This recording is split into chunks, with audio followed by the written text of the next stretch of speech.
has now been around for 3 seasons, and coaches everywhere are saving time and being more efficient when it comes to scout cards. Coach Robinson from Texas says, "The thing I most enjoy is the ease of access to all the scout cards and how I can draw on them if I need to make any changes. Every coach that uses it says that it is so great to use. If you and your staff are tired of the old ways of preparing and using scout cards, check out thecoachpad.com to start enjoying Scout Team and making the 2023 season better than ever." Welcome to another episode of the Gap Down Backer podcast. Today I have a good old friend of mine. He is the head football coach at Thomas Worthington High School here in Ohio, in the great OCC conference.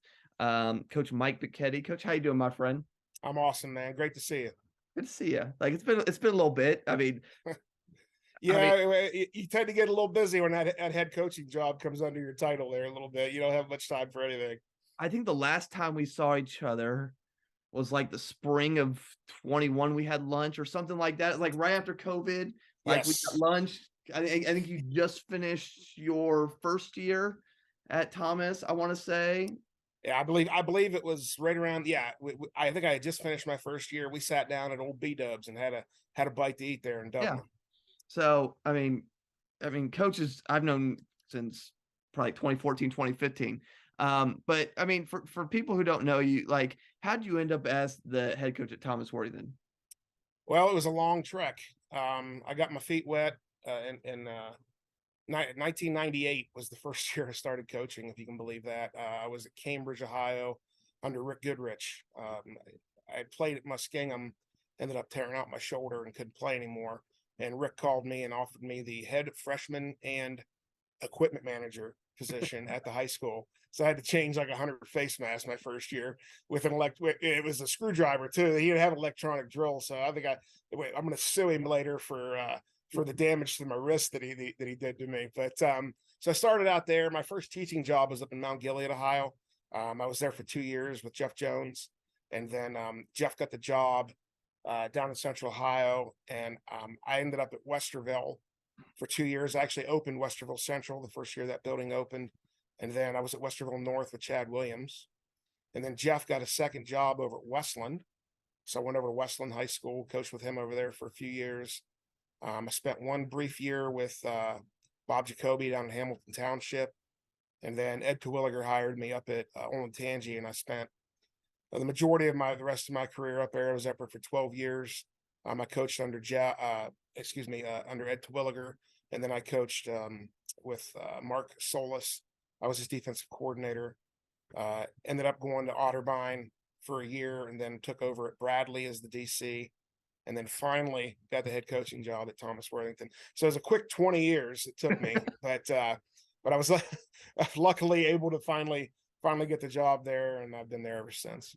Well, that is true because I think there's a period there for like we'd see each other at the clinic for like 3 or 4 years straight, and you were finalist for something, Yeah. and it just like somehow would just not work out. It always sucked because we always said like in our little group that you would do really well wherever you went. Like obviously you've shown it.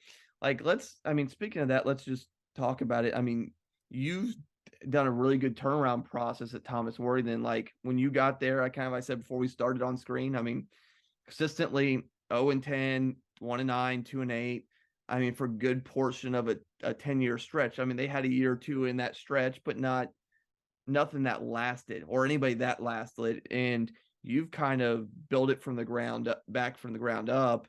And it's, like you've done it the right way. It's been a slow build and you've put together a pretty good staff. What is that kind of the initial part of that process of taking over Thomas Worthington been like?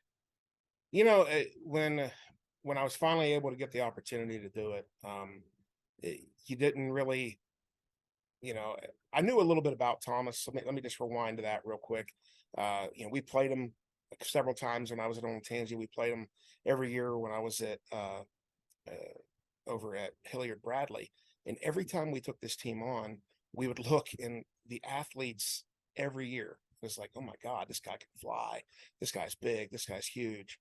But it was the consistency of you just got to get up on them and they're going to quit and they're going to quit and they're going to quit. And every year it happened.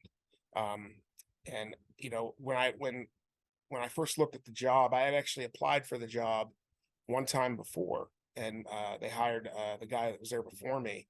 And, it was one of those situations again, Nick, where I got into the finalists and didn't get the opportunity. And it really upset me. And when the job came back open again, a friend of mine happened to be the athletic director at the time. And, so I threw my name in, to see what would happen. And luckily I got it. When I first got there, looking at the talent and seeing the struggles and looking at everything that had led to it, I honestly didn't realize the amount of years, the amount of, problems that I was going to have to go through the first few years. I didn't realize that they hadn't been above 500 since 1998. Now, that's a long stretch for any program. So anybody that was in our, on our program or in our team hadn't been alive to see a winning high school football team at Thomas Worthington. So they didn't know how to win, straight up. And so that was the biggest challenge that I got when I got there. And, I met with a few people. We put together a great strength program.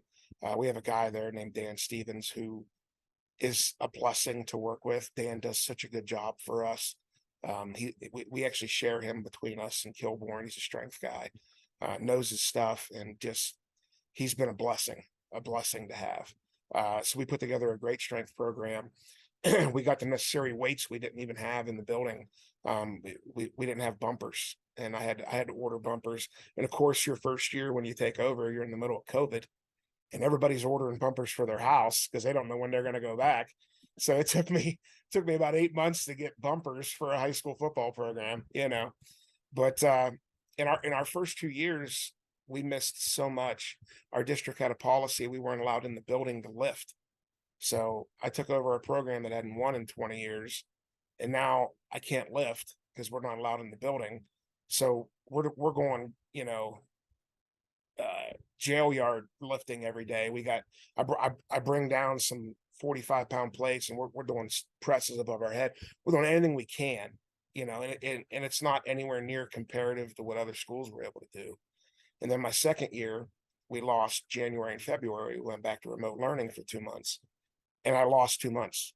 So we really didn't have, Nick, a full off season until last year. We had, I looked at it. We had 90 opportunities from the end of my second year going into this year until the season started, and we had out of that 90 opportunities, I had 62 kids that were 75% or higher on the attendance, making it every day, being there. I was blessed. The school actually worked out where I have a period in the morning now where the kids come in and we all lift together. So it makes my transportation issues a little bit easier. I'm a little blessed with that where we can do that at the school. But I have huge numbers, and it really paid off, seeing it on the field. Now we were actually strong enough to compete with teams where before, when the second, third quarter rolled around, we were dead. We just didn't have the strength to do it. But now we're starting to see that build and continue to show on the field on Friday nights. But a lot of the challenges, just teaching these kids how to win was the biggest one. I remember vividly my first year here, we were in a film session after a game, and I'm watching this kid, and he continually made the same mistake again and again and again, and I stopped the film and I said, fellas, why is it okay for you to lose here? And I had a senior put his hand up and he said, Coach, it's always been that way. I'm like, okay. So these kids had it in their mind that it was okay for them to lose. It was okay to fail, that they didn't have to work hard because it was okay if they did. And that was the biggest challenge for me to get through to these young kids. Like this coming year is my fourth year. So this senior class will have been mine from the ground up. And if you look at where we're at 3 years ago compared to where we are at now, it's a completely different ballgame. The kids have bought in. They're holding each other accountable. I can't tell you how many times I'm in the weight room, and if a kid's not doing what he's supposed to be doing in a group, the other guys in the group are hounding him. Stop slacking, get in here. How many times I hear it in the hallway. I catch a conversation ahead of me, and one of my kids are in there, and they're like, "Man, we don't do that here. That ain't gonna work here." And they've bought into the idea of this is how we're going to win, and we're going to do it the right way. And that has been a pretty awesome process to kind of watch from where we are to where we are now. Good. That like I said, and again, there's some hurdles there. Like obviously, and me and you talked during COVID. Like I mean, all of us were a lot in the same boat where you weren't allowed in the building, and then each school district, especially you're in the essentially in the 270 belt for the most part. Especially when you're inside a city setting, they were a lot more restrictive than exterior cities or country schools. And again, I kind of learned after being a head coach for 2 years, your weight program matters more than anything. Like, I mean, attendance matters, getting kids in there, getting buy-in there, especially when you get your younger kids to buy in. That's the key right there, because they just stick with it. And that it's good you said that. Actually, this year, Nick, we actually started a middle school lifting program in January, where we opened it up for kids that are currently in 6th, 7th, and 8th grade. They come in the evenings from 4:30 to 5:30, and we do nothing but body stuff for the first 2 or 3 months. And we don't even put them under a bar for the first month and a half to 2 months. It's all just learning how to stretch and getting them flexible enough and bending enough so they actually can do it. And then we just really work on techniques for the next 2 months after that. But we're getting 40 to 45 kids every day. And those are the kids that aren't in wrestling or basketball or any other winter sport right now. So I've got an incoming class of 8th graders, 40 kids just in the 8th grade class coming up. And that here has been the largest class that has come through in a long time. And, they saw the importance of it. They understand the importance of the weight room, and these kids are all coming in, and man, they're busting their butt, and they're going to be a great class to get here in the next couple of years. Well, that's the same thing I did when I was at the past 2 years at Northwestern. My first year, I did 7 through 12, all lifted during the summer. Last year, I brought the 6th graders that were going to be 7th graders in, and like you, just the first month, it was all body weight stuff. Okay, they may have been able to touch like a 5-pound plate, but like that's if you can get them to buy in young enough, like that's where I think you grow. And then also the myth of it shrinks your growth and all that crap is gone, thankfully. Yeah. Well, and the beautiful thing about it, like, and I explained this to the parents. We had a big Zoom meeting where I talked to everybody. Like, it's this is only going to help you in every sport you do. Mm-hmm. Like, it's more football centered once we get under the racks and everything else. But the bottom line is everybody benches, everybody squats, everybody cleans. And whatever program you're in, you're doing those 3 cores. You might add the deadlift in as well, but those 3 are our primary focus that we really use. And so when they get to the high school in any sport, they're going to be doing those anyway. So for us to train them at this young level, we're only helping everybody else. Yeah, no, I get you 100%. I also want to talk about staffing a little bit, because I think any head coach knows it takes a while, especially with, say, the limitations in a state like ours, Ohio, where it's not always a priority to get. You don't have to be a coach and be in the building. Like Texas, to coach, you have to teach in the school district. Yeah. Like that is the rule. Whereas here, not necessarily the rule. So I know you had to go through several integrations of, okay, figuring out what works for your staff, what works for what you want philosophically, and what you culturally, like I said, and it's so how'd that process work for you? Because I know you got, both your coordinators right now are fantastic. I know both of them. They're both very, not only good football coaches, but just good people. So what was the process like of putting together the staff over the past several years? I was really blessed. to have a few guys in the building that were there from the previous staff, and I was able to work with them. Obviously, our DC, John Collier, is a phenomenal young guy in his 20s, early 30s, and knows the game in and out.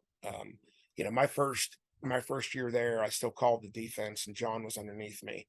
And I had my background was primarily as a defensive coordinator, so I was basically honing, working with John, letting him, learn how I do it, so he could take whatever he liked from me and tie it into what he does. And the second year, I ended up turning the reins over to him and saying, "Okay, let's roll with it." And he's done an outstanding job for us in those 2 years that he's done it. This past season we actually ended up transitioning over to a 3-4, and he and I spent a lot of time going to clinics, watching videos, talking with guys, that are obviously the best in the country at it. And we were able to formulate a great package that we put together, and he did a great job. I mean, there was a lot of games where, we struggled early on offense, and defensively, he kept us in games, and I couldn't be more happy with him. I also lucked out to land Mike Owens on offense. Mike, was a former head coach. Also was an offensive coordinator many years as well. And it's just fun to be in meetings with him and sit down and take in the knowledge that he has. To be able to build game plans and put us in the best position to win as well. Obviously, I've got other guys on staff too that have a mountain of knowledge that have brought to us, and I've been very lucky to keep together the core of my staff every year, and we continue to get better and better every year. And but you're 100% right. It's difficult to get guys, in a building. It's difficult to get the right fit. And as a first-time head coach, that was something I had to learn. Who works well with us, who works well with our overall scheme.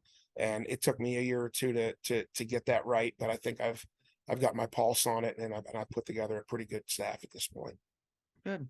Now, what other, you mentioned the weight room and the challenges there the first couple of years. You've mentioned that you've evolved it to where you're adding your middle school. We've talked a little about putting together your staff. What other significant changes did you have to make to get it where you want, that people aren't aware of? Like, obviously there's stuff on the field, and we can talk about that here in a minute, but there's a lot, with the job of being a head coach, there's a lot of off the field stuff that nobody either sees or they just they take for granted. Let's just be honest that way. So what were the kind of some of your major challenges that you had to work through or adjust so that your program where you wanted it to be? I think the first thing that I attacked when I got there was the academic portion of it. Our program in the previous few years before I got there had really struggled academically in meeting just grade requirements. So the first thing we did was we instituted grade checks. And we do it every Wednesday. And I'm a little harsh on what I do, but I believe that if I can't trust you in the classroom, I can't trust you on the field.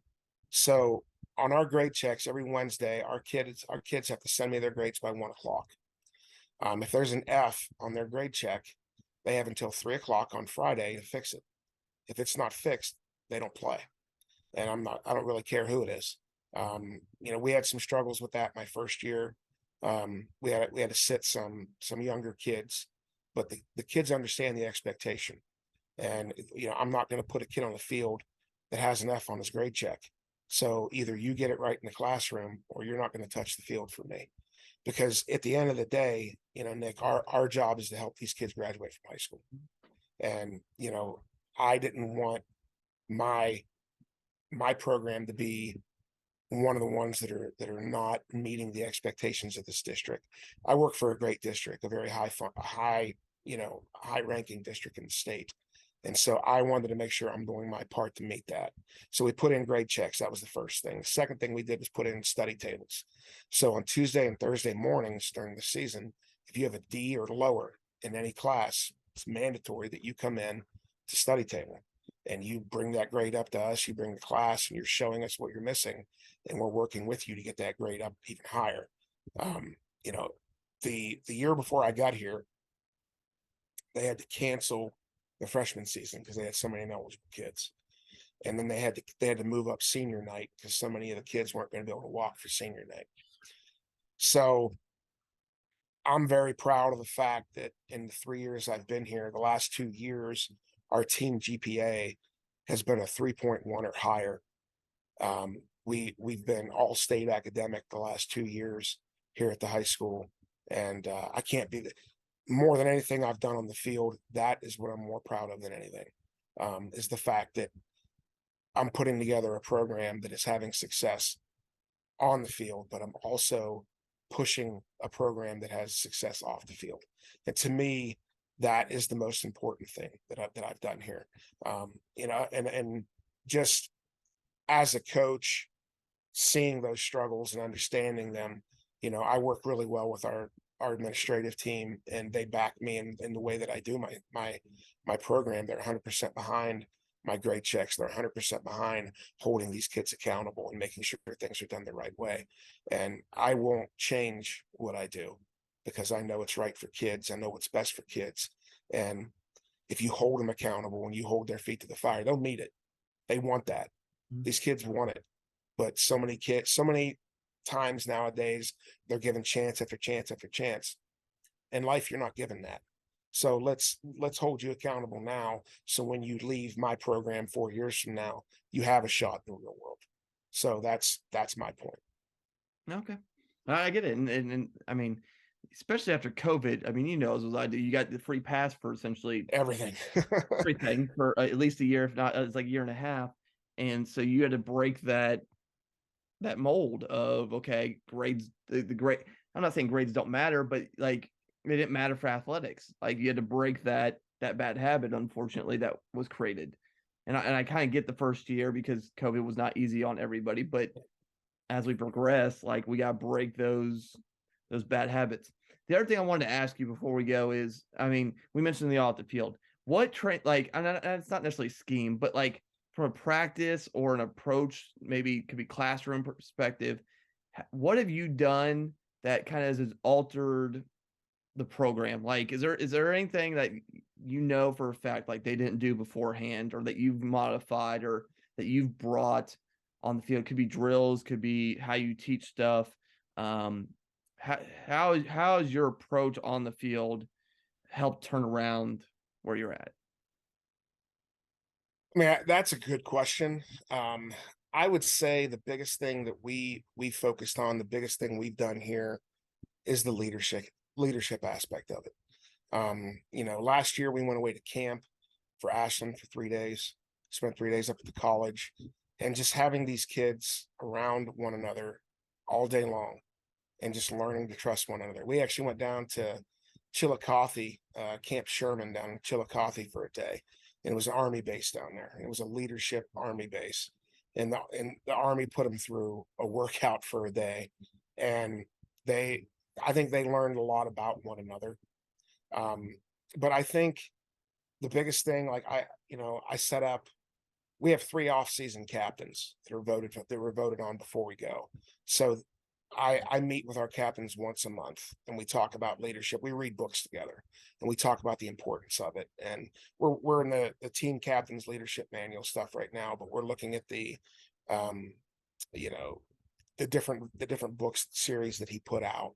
And we use that a lot in teaching these kids what leadership is and what it means and how to hold each other accountable. I think that once we got the belief that we could win, getting the right people to lead us and on the field was a huge challenge. So we got the right group of kids out there that hold them accountable, that do things the right way, that are always pushing one another. And it transitioned onto the field this year. And the first couple games of the year, we got some success. We started to see that belief. You know, we ended up losing to Grove City, and then the game after that, we went to Westland and was able to get a win there. And then we ended up going up to Dublin, Jerome. And Jerome was the number one team in the region. And for four quarters, we had them on the ropes. Like, there was less than a minute left in the game, and we're winning the game. And they hit a pass. Our DB, God love him, tried to undercut the route, and the kid caught it for a long touchdown pass, and we ended up losing the game. Had the number one team in the region on the ropes, and it was a gut punch, Nick, absolute gut punch. And we walked off the field, and you could just see it in our kids' face. Here we go again. Here we go again. And everybody was down on themselves. So we got into the locker room, and we talked, and we got on the bus, and we're riding back. And I texted our coaches and said, we're gonna have a quick team meeting in the locker room after the game. And we sat down in the locker room, and then everybody got their uniforms put up and in the center. Everybody's sitting there, and I walked out and I said, fellas, you don't realize what you just did. I said, you had the number one team in the region beat for almost 4 quarters. I said, we lost it in the last minute. And I said, you look at this schedule, there shouldn't be anybody else on this schedule that you should be scared of, because we can play with anybody. And just getting them to believe that was a huge turnaround. And the following week, we went up to Marysville and played another very, very good football team. And we were down 17-0 in the first half. You could still see the haze. The kids weren't quite believing again. And we ran a hitch route, and our wide receiver, our all-state wide receiver, Joey Zalewski, catches this ball on a hitch, and he turns and he starts running down the field. And this DB came up to tackle him, and he stiff-armed him, Nick. And the kid's head hit the turf before his feet did.